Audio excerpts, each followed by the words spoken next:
Hello guys, welcome back to your own YouTube channel that is the Navankur foundation. तो guys, हमने previous lecture में taxonomical categories को अच्छे से डील कर लिया है। अब हम लोगों को क्या करना है कि टैक्सोनॉमिकल एड्स को डील करना है, जो कि इस चैप्टर का सबसे लास्ट टॉपिक है। इसके बाद फिर हमारा ये टॉपिक और ये चैप्टर खत्म हो जाएगा। इसके बाद फिर हम लोग कुछ प्रैक्टिस के क्वेश्चन करेंगे। उसके बाद फिर हम लोग क्या करेंगे, नेक्स्ट चैप्टर की ओर आगे बढ़ेंगे। तो चलिएगा हम लोग स्टार्ट करते हैं टैक्सोनॉमिकल एड्स को और देखते हैं कि एक्चुअल में टैक्सोनॉमिकल एड्स क्या होते हैं और हम लोगों को टैक्सोनॉमिकल एड्स को पढ़ने की जरूरत क्यों है। तो चलिएगा देखते हैं taxonomical aids. Technique, procedure and store information that are useful in the identification and classification of organisms are called taxonomical add.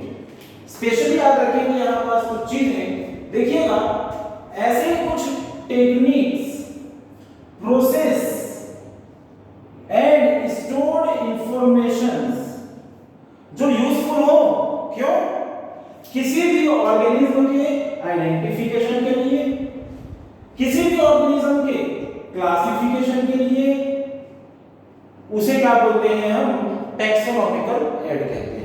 तो एकदम सिंपल सा है कि भाई ऐसा कोई टेक्निक, ऐसा कोई प्रोसेस या फिर स्टोर्ड इंफॉर्मेशन, मतलब ऐसा इंफॉर्मेशन जो क्या है हमारे पास पहले से है, ये तीनों चीज मिलके यूज होनी चाहिए किसके लिए, हमारे आइडेंटिफिकेशन के लिए और क्लासिफिकेशन के लिए। वो भी किसके, स्पेशली याद रखेंगे कि जो न्यू स्पीसीज की बात होगी उसके लिए, क्योंकि प्रीवियस जो स्पीसीज हैं उनके बारे में तो डिस्कवरी हो चुकी है। साइंटिस्ट ने क्या कर लिया, उनके बारे में सारी इंफॉर्मेशन इकट्ठी कर ली है और उनको डिस्कवरी कर दी है।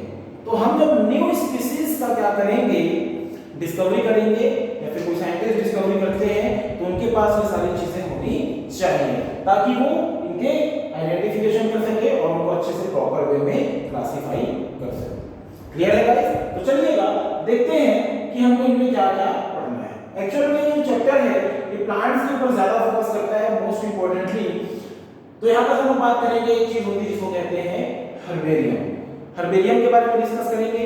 दूसरी चीज जो डिस्कस करेंगे वो होगा हमारा बोटेनिकल गार्डन। उसके बाद फिर हम लोग बात करेंगे म्यूजियम के बारे में। उसके बाद फिर हम लोग बात करेंगे जूलॉजिकल पार्क और लास्ट में हम लोग बात करेंगे की के बारे में। की के बारे में जब मैं पढ़ाऊंगा तो आप लोगों को याद रखना है कि की को आप लोग मिस नहीं करेंगे, अदरवाइज काफी लॉस हो सकता है, क्योंकि बाकी चीजें आपको इंफॉर्मेशन में होंगी, थोड़ी बहुत जानकारी होगी, कुछ एक्स्ट्रा एज आपको जानकारी मिलेगी इस लेक्चर में, लेकिन जो की होगा उसको आप लोग बिल्कुल भी मिस नहीं करेंगे, क्योंकि क्वेश्चंस पूछे जा सकते हैं और वहीं पर बच्चे क्या कर देते हैं, गलतियां कर देते हैं। तो चलिए देखते हैं, स्टार्ट करेंगे हम लोग हर्बेरियम से और देखते हैं कि एक्चुअल में हर्बेरियम क्या होता है। Herbarium is a storehouse of collected plants specimen that are dried, pressed and preserved on the sheet। मतलब जो हर्बेरियम है हमारा वो क्या है, एक शीट होती है ना, जिसमें प्लांट्स को मतलब बताऊंगा मैं कैसे, प्लांट्स को सुखाकर, प्रेस करके और उनको प्रिजर्व करके रखा जाता है। क्लियर है? उसको क्या कह देते हैं हम लोग, हर्बेरियम कह देते हैं। और हर्बेरियम एक चीज याद रखेंगे, सिर्फ और सिर्फ प्लांट्स के लिए बनाया जाता है, एनिमल्स के लिए इसको नहीं बनाया जाता। क्लियर है गाइस? हर्बेरियम जो शीट होती है उसकी साइज क्या होती है, हर्बेरियम साइज जो होती है वो 11.5 इंच टू 16.5 इंच होती है। मैं आप लोगों को समझा देता हूं कि एक पेपर आता है हर्बेरियम का, है ना, एक शीट आती है, इतनी बड़ी रहेगी और इतनी चौड़ी रहेगी। क्लियर है गाइस? तो यहां पर क्या होता है कि इसकी जो ये चौड़ाई है ये कितनी होगी, 11.5, और इसकी जो लेंथ होगी वो कितनी होगी, 16.5।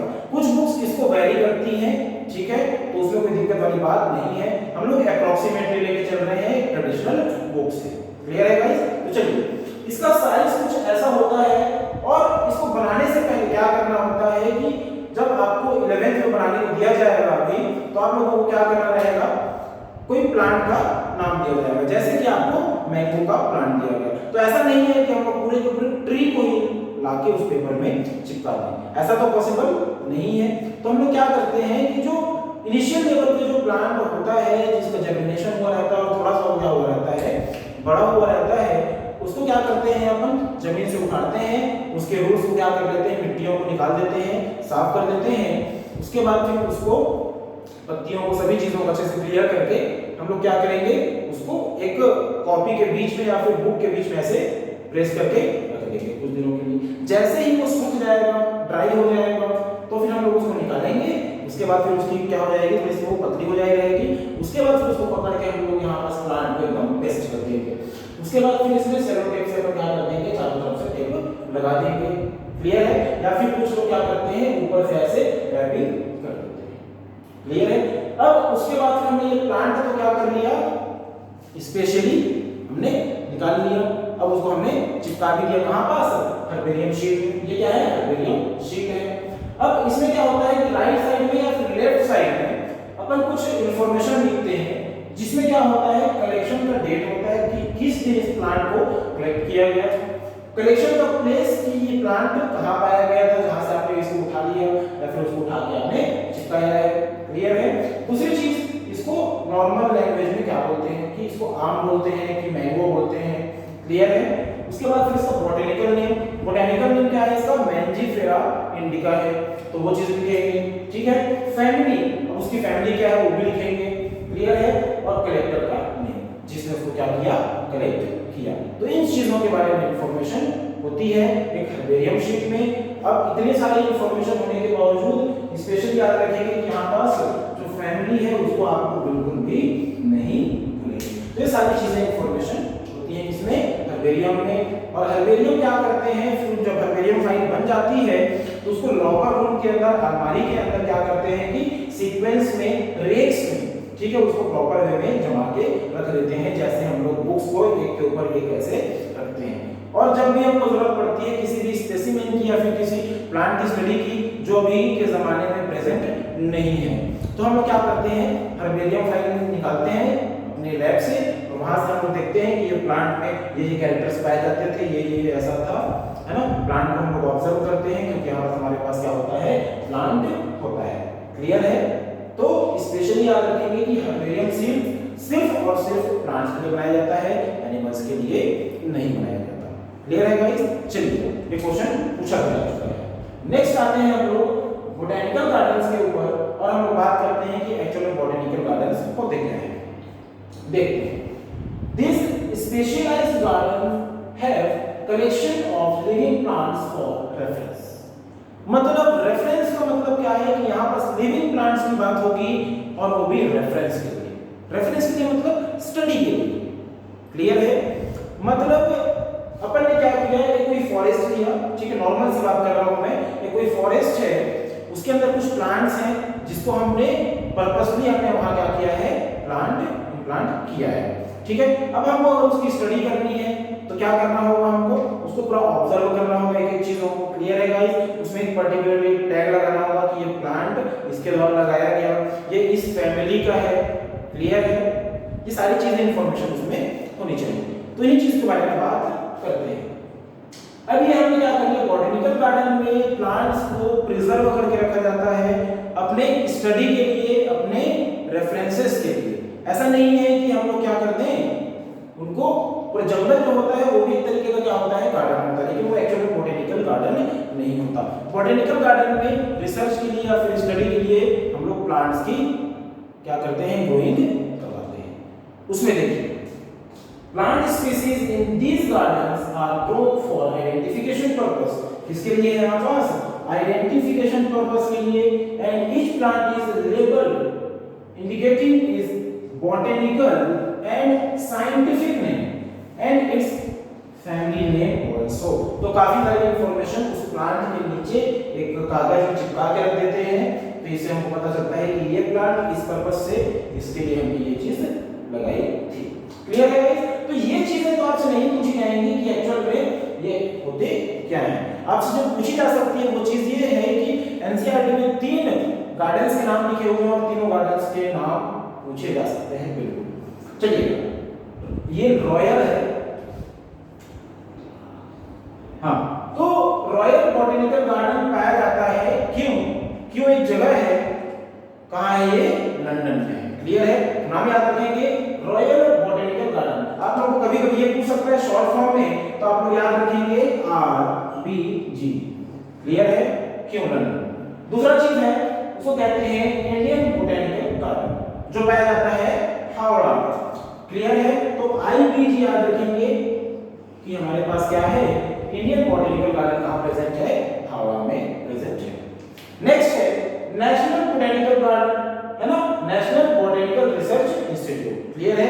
ये एक्चुअली बोटेनिकल गार्डन ही है, लेकिन यहाँ पर क्या किया जाता है, इंडियन जो प्लांट, जो बॉटनिस्ट हैं, वो लोग क्या करते हैं, रिसर्च करते हैं, स्टडी करते हैं काफी सारे प्लांट्स को, इसलिए इसका नाम रख दिया गया है नेशनल बोटेनिकल रिसर्च इंस्टीट्यूट। ये पाया जाता है लखनऊ में, जो कि इंडिया में है, और इंडिया के अंदर यूपी में ये प्रेजेंट। अब हमारा जो नेक्स्ट है वो है म्यूजियम। तो म्यूजियम के बारे में डिस्कस करते हैं। Museums are biological museums are generally set up in educational institutes such as schools and colleges। जो म्यूजियम्स होते हैं उसके बारे में आप लोग जानते हैं, बहुत सारे म्यूजियम्स के बारे में आपने सुना भी होगा, है ना। नेचुरली जो आज हम लोग बात करने जा रहे हैं म्यूजियम्स के बारे में, उनमें हम लोग ये बात करेंगे कि म्यूजियम्स प्लांट्स के लिए बनाए जाते हैं या फिर एनिमल्स के लिए बनाए जाते हैं, या फिर दोनों के लिए बनाए जाते हैं।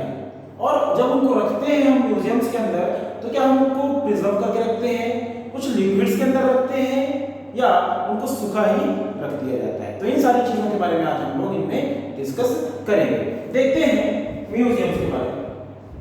Museums have collections of preserved plant and animals specimen for study and references. मतलब म्यूजियम के अंदर हम लोग प्लांट्स को भी रखते हैं और एनिमल्स को भी रखते हैं। क्यों? उनकी स्टडी के लिए या फिर हमारे रेफरेंसेस के लिए। स्पेशली याद रखेंगे कि उनको प्रिजर्व करके रखते हैं, मतलब उनको लिक्विड के अंदर रखा जाएगा, जार के अंदर रखा जाएगा, किसी बॉटल के अंदर रखा जाएगा। आप लोगों ने देखा होगा या फिर नहीं देखे होंगे, तो इस साल आप लोग देखेंगे जब स्कूल में जाएंगे तो आप लोगों को लैब ले जाया जाएगा, है ना, स्पॉटिंग वगैरह कराई जाती है। तो स्पॉटिंग वगैरह जब करेंगे आप, तो आपको उससे पहले कुछ स्पेसिमेंस दिखाए जाएंगे। ठीक है, अपने को हो सकता है कि क्या दिखा दें, केचुए का दिखा दें, क्लियर है, अर्थवॉर्म का दिखाएंगे, आप लोग करेंगे, हो सकता है कि फ्रॉग का देखने को मिल जाए, क्लियर है। तो इस टाइप के उनको लिक्विड्स के अंदर प्रिजर्व करके रखा जाता है। कुछ प्लांट्स को भी क्या कर दिया जाता है, लिक्विड्स के अंदर ही और जार के अंदर प्रिजर्व करके रख दिया जाता है। क्लियर है गाइस? तो ये चीज हो गई म्यूजियम के बारे में। अब देखते हैं specimens are preserved in the containers या फिर जार या फिर प्रिजर्वेटिव सॉल्यूशंस के साथ। मतलब जो जार होगा या फिर कंटेनर होगा उसके अंदर प्रिजर्वेटिव सॉल्यूशन होना जरूरी है। प्रिजर्वेटिव सॉल्यूशन अगर नहीं होगा तो वो क्या हो जाएंगे, डिस्ट्रॉय हो जाएंगे या फिर जल्दी खराब हो जाएंगे। क्लियर है? तो प्रिजर्वेटिव सॉल्यूशन काफी इंपॉर्टेंट रोल अदा करता है यहाँ पर, तो इसको बिल्कुल भी याद रखेंगे। एक चीज और होना चाहिए सर, मतलब भाई जो प्लांट्स और एनिमल्स होते हैं क्या उनको सिर्फ प्रिजर्वेटिव्स के साथ ही रखा जा सकता है? तो इसका आंसर है नहीं, उनको ड्राई स्टेट में भी रखा जा सकता है। तो नीचे में लिखा हुआ है plants and animal specimens may also preserved as dry specimen. तो उनको हम लोग ड्राई करके भी रखे जा सकते हैं। आप लोगों ने देखा होगा कि बहुत सारे म्यूजियम्स वगैरह में क्या है कि हीरे वगैरह भी रखे जाते हैं, ठीक है ना, पोर्ट्रेट वगैरह भी रखे जाते हैं। क्लियर है क्या? तो वो सब एक्चुअली क्या है, बहुत सारे एनिमल्स के खाल वगैरह भी रखे जाते हैं, है ना, एनिमल्स के क्या है बोन वगैरह को भी क्या कर दिया जाता है, लटका के रख दिया जाता है। तो ये सारे एक तरीके के क्या है, म्यूजियम्स हैं, जहां से हमको क्या मिलती है, इंफॉर्मेशन मिलती है और हमको क्लासिफाई करने में काफी आसानी होती है। नेक्स्ट है वो है जूलॉजिकल पार्क। जूलॉजिकल पार्क के बारे में आप सभी अवगत होंगे, आप सभी जानते हैं और सभी गए होंगे। हमारे छत्तीसगढ़ में मोस्ट पॉपुलर जो है वो है मैत्री गार्डन। क्लियर है? जो भिलाई में है। तो मैत्री गार्डन ऑब्वियसली हमारे यहाँ छत्तीसगढ़ के काफी सारे बच्चे जा चुके होंगे, और वहां पर क्या किया जाता है कि ह्यूमन केयर में जो वाइल्ड लाइफ होती है उनको सेफ करके रखा जाता है, प्रोटेक्ट करके रखा जाता है। और क्यों रखा जाता है प्रोटेक्ट करके वहां उनको, ताकि हम लोग उनके बिहेवियर को, उनके फूड हैबिटेट्स को अच्छे से स्टडी कर सकें। क्लियर है? जिससे हमारा क्या होता है, फायदा होता है। देखते हैं डेफिनेशन के through. These are the places where wild यहाँ पर हम किनको रखते हैं, वाइल्ड एनिमल्स को ही रखते हैं। क्लियर है? Are kept in protected environments under human care. Specially याद रखेंगे कि यहाँ पर कौन केयर करेंगे, ह्यूमन केयर कर रहे हैं मरीन के लिए, ठीक है। And which enable to learn about their food habitat. Clear है? फूड हैबिटेट वगैरह है ना, उनका बिहेवियर वगैरह सब चीजों को हम क्या कर सकें, स्टडी कर सकें, इसलिए जूलॉजिकल पार्क बनाए जाते हैं। और इससे क्या होता है कि गवर्नमेंट को क्या होती है, रेवेन्यू भी होती है। जब बहुत सारे लोग इनको विजिट करने जाते हैं तो क्या होता है कि वहां पर टिकट का पैसा लिया जाता है, जिससे क्या होता है, उनको रेवेन्यू होती है। क्लियर है? चलिए कुछ एग्जांपल्स देख लेते हैं हम जूलॉजिकल पार्क के बारे में। नेशनल जूलॉजिकल पार्क जो पाया जाता है वो है अपना दिल्ली में है। क्लियर है? मैसूर जू है कर्नाटका में, और इंदिरा गांधी जूलॉजिकल पार्क है अपना विशाखापट्टनम में। ठीक है? अब हमको क्या करना है कि जो कि काफी इंपॉर्टेंट है और जहां पास बच्चे कुछ गलतियां करते हैं उस चीज को हम लोग को समझना है। देखते हैं कि एक्चुअल में क्या होता है। Key is an artificial analytic device. ठीक है? एक आर्टिफिशियल डिवाइस है ना, having a list of statements. इसमें क्या होंगी, बहुत सारी स्टेटमेंट्स भी होंगी, with dichotomic table of alternate characteristics which is used for identifying organisms.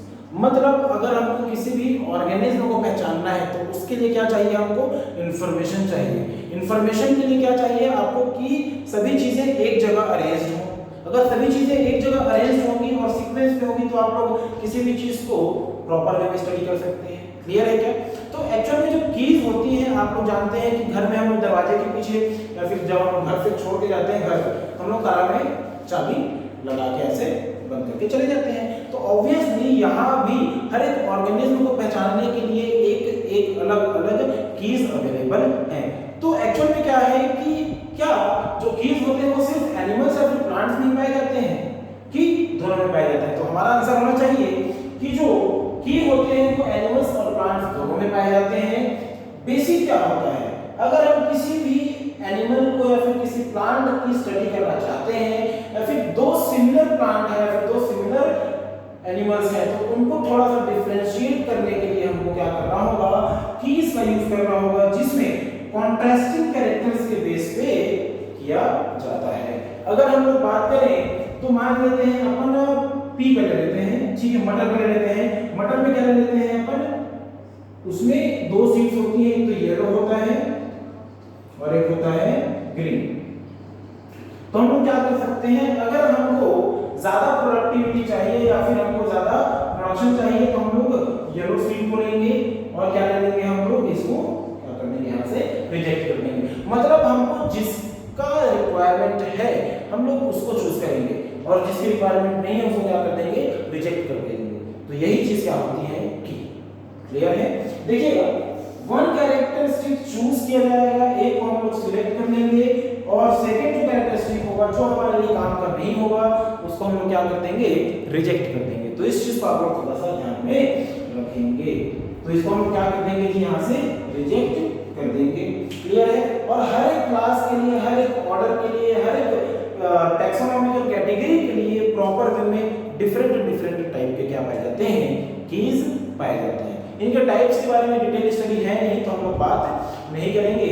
अब ये जो चैप्टर है हमारा ये हो चुका है फिनिश, जो हमारा चैप्टर है द लिविंग वर्ल्ड। इसमें हमने बेसिक से बेसिक स्टडी की है, थोड़ी बहुत इंफॉर्मेशन जहां से क्वेश्चंस पूछे जा सकते हैं उन पर हमने ज्यादा जोर दिया है और आपको काफी अच्छे से समझाने की कोशिश की है। अभी लास्ट पेज में चैप्टर के कुछ टर्म्स दिए हुए हैं, इन टर्म्स को भी समझ लीजिए ताकि आप लोगों को फर्दर में जब हम लोग आगे की चैप्टर्स पढ़ें तो आपको दिक्कत ना हो। फ्लोरा जो होता है वो एक्चुअल में क्या है कि जो प्लांट्स के हैबिटेट्स होते हैं, प्लांट्स कहीं पाए जाते हैं, एक्चुअल में कहाँ पाए जा रहे हैं, उनके हैबिटेट्स क्या हैं, फूड हैबिटेट्स क्या हैं। तो अगर बात किया जाए तो ये फ्लोरा वर्ड जो है उसके लिए स्पेशली यूज किया जाता है, प्लांट्स के लिए यूज किया जाता है। क्लियर है? जो दूसरी चीज है फौना, वो यूज की जाती है एनिमल्स के लिए। तो स्पेशली आप लोग याद रखेंगे फ्लोरा फ्लावर्स से प्लांट और fauna that means animals. Manuals के बारे में लिखा हुआ है। मैनुअल्स क्या होते हैं? A book that explains how to do और ऑपरेट समथिंग। आप लोग जब मोबाइल लेते हैं या फिर अगर आप लोग बाइक लेते हैं या फिर हम कार लेते हैं तो उसमें एक बुक मिलती है जिसमें उसमें मैनुअल्स लिखे होते हैं, पूरा स्टेप बाय स्टेप कि मोबाइल को कैसे ऑपरेट करें, मोबाइल को कैसे स्टार्ट करें, फिर उसकी प्रोसेसर कैसे हम उसको सीक्वेंस में स्टार्ट करें। ये सारी चीजें पूरी डिटेल में स्टडी दी होती है मैनुअल्स में, वही एक्चुअल में क्या होती है, मैनुअल्स होती है। तो जब हम लोग किसी भी ऑर्गेनिज्म को स्टडी करना चाहते हैं तो हम लोग सबसे पहले तो अगर हमारे पास मैनुअल्स अवेलेबल है तो हमारी स्टडी क्या हो जाती है, काफी इजी हो जाती है। तो सबसे पहले क्या होना चाहिए, अपने पास मैनुअल होगा तो हम लोग काफी अच्छे से स्टडी कर सकते हैं। दूसरी चीज, monograph, a detailed written study of a single specialized subject or an aspect of it। मान लीजिए कि जो मोनोग्राफ है वो हैंड रिटन बोल सकते हैं या फिर अपन जो रिटन हो, है ना, जो लिखा गया हो किसी के द्वारा, किसी साइंटिस्ट के द्वारा, किसी व्यक्ति के द्वारा, ठीक है, जिसमें क्या है, मान लीजिए अब मैं पढ़ा रहा हूं आप लोगों को बायोलॉजी, तो बायोलॉजी में मान लीजिए कि मैं आप लोगों को पढ़ा रहा हूं ह्यूमंस के बारे में, ह्यूमन फिजियोलॉजी के बारे में अगर बता रहा हूं और मैंने चैप्टर स्टार्ट किया डाइजेशन एंड दी एब्जॉर्प्शन, या फिर मैंने स्टार्ट कर दिया chemical coordination and the integration, तो मैं कोई भी चीज पढ़ा रहा हूं तो वो हैंड रिटन होगा अगर मेरा, तो वो क्या हो जाएगा, एक नोट्स हो जाएगा, क्या हो जाएगा, एक तरीके का नोट्स। तो एक तरीके का नोट्स जो होता है उसी को हम लोग क्या बोल देते हैं, मोनोग्राफ, जिसमें किसी भी एक पर्टिकुलर चीज के बारे में या फिर उस एस्पेक्ट से रिलेटेड कोई भी चीज के बारे में फुल डिटेल स्टडी हो, उसको कह देते हैं अपन मोनोग्राफ। क्लियर है। कैटलॉग के बारे में पूछा गया है, a list of all the things that you can buy, see etc। मतलब आप लोग जानते हैं कैटलॉग के बारे में, तो मैं बता दूं आप लोगों को, देखिएगा जो कैटलॉग होता है, जो लोग राशन बनाते हैं, राशन का लिस्ट बनाते हैं, वो एक्चुअली में क्या है, तरीके का कैटलॉग है। एक लिस्ट, अगर हम लोग किसी भी इवेंट का प्लानिंग कर रहे हैं तो वो भी क्या है, हमको सबसे पहले प्लानिंग करनी होगी, फिर उसको हम लोग लिस्ट में फर्स्ट नंबर पे मिठाई लेना है, सेकंड नंबर पे कुछ और लेना है, ठीक है, ये सारी चीजें हम लोग लिखते हैं, तो एक्चुअल में क्या कहलाते हैं, कैटलॉग्स कहलाते हैं। तो टर्म्स जो है मिलते जुलते हैं और थोड़े से आपको इनके डिफरेंसेस याद होने चाहिए, जब एग्जाम्स में पूछ लिए जाते हैं तो थोड़ा सा बच्चे लोग क्या कर जाते हैं, यहाँ पास दिक्कत में पड़ जाते हैं, इसलिए इन टर्म्स को आप लोग थोड़ा सा ध्यान में रखेंगे। और इस चैप्टर में हमने ओवरऑल कंप्लीट स्टडी कर ली है, आप लोग इसके समरी को एनसीईआरटी से थोड़ा सा रीड कर लेंगे और जितने भी वीडियो लेक्चर्स हैं उनको अच्छे से देखें, और हम लोग जब नेक्स्ट क्लास में मिलेंगे तो नेक्स्ट चैप्टर के बारे में बात करेंगे। तब तक के लिए ऑल द बेस्ट। और अगर आपको ये वीडियो पसंद आई, ये पूरा सीरीज पसंद आया तो हिट द लाइक बटन, और अगर आप अपने फ्रेंड्स का फायदा चाहते हैं तो आप लोग इस चैनल को सब्सक्राइब करें और उनको ये वीडियो शेयर करें। ठीक है गाइस, ऑल द बेस्ट।